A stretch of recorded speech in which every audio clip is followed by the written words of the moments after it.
lost. In The Ghost, it was a man achieving what he believed was contact with his dead son. And in The Letter, it was a young woman believing she had established contact with a father she never knew.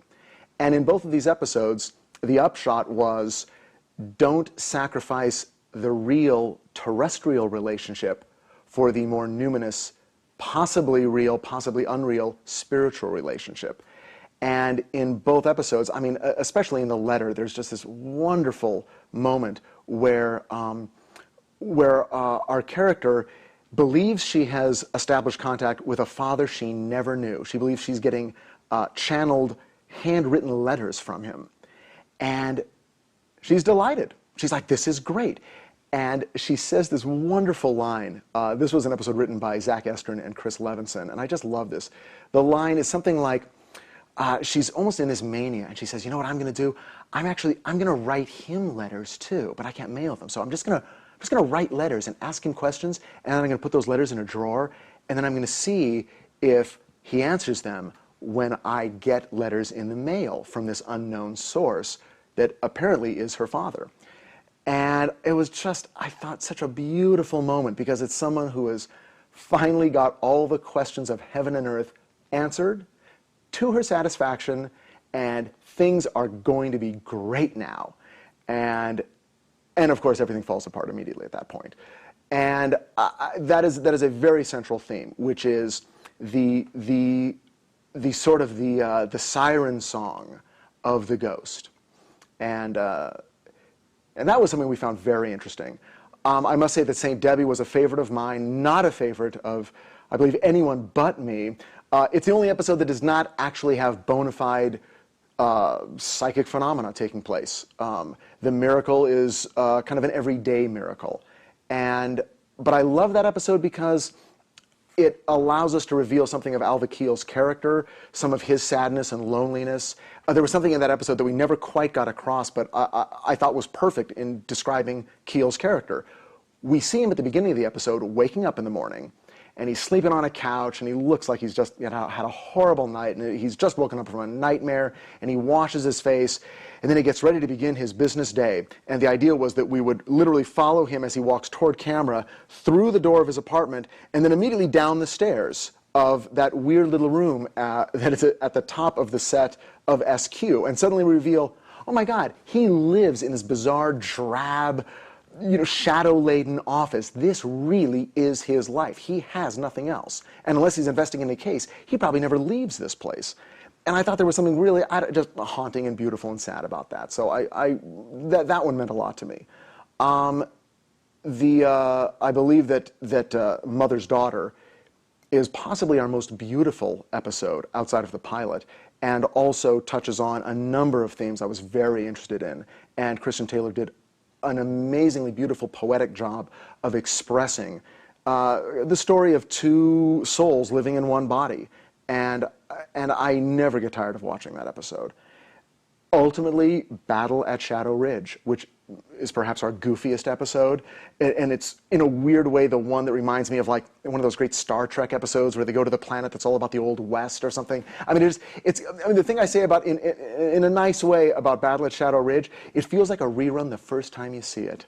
It's like, wow, what was going on here? What were they thinking? And yet, to me, the ideas in that episode are among the most fascinating. And it literally just came from, I read something cool in a book, now somebody handed me a TV show, we gotta do this episode. And so much of the feeling of doing miracles was like that. It was, well, I can't believe that that anyone is interested in this. The network especially is going to allow a show that is really a philosophical rumination on the nature of reality, that's going to be allowed to just kind of go ahead. And for the most part, it really was.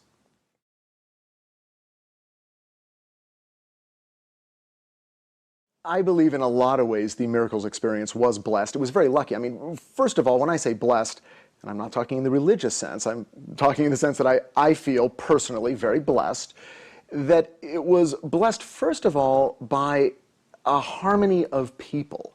I mean, you need to realize from the very beginning, from the outset, people were agreeing on things.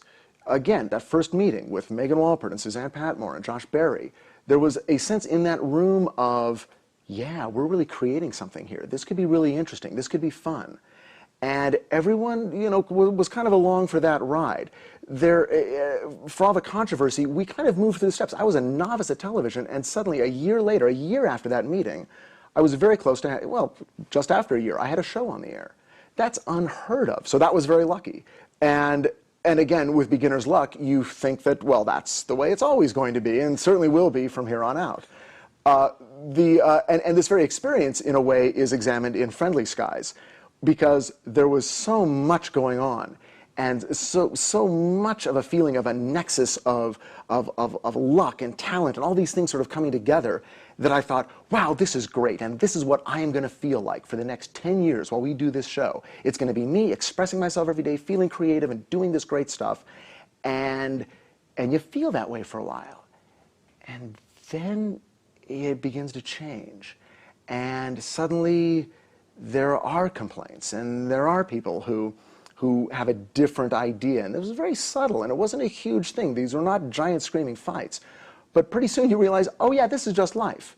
And there are going to be people, you're not going to get all the particular guest stars you want, and certain things aren't going to happen, and shows are going to run in the wrong order, and suddenly you're going to have to face the music. Suddenly ratings are going to come in, and there's going to be test audiences, and there's going to be all kinds of things, and reshoots.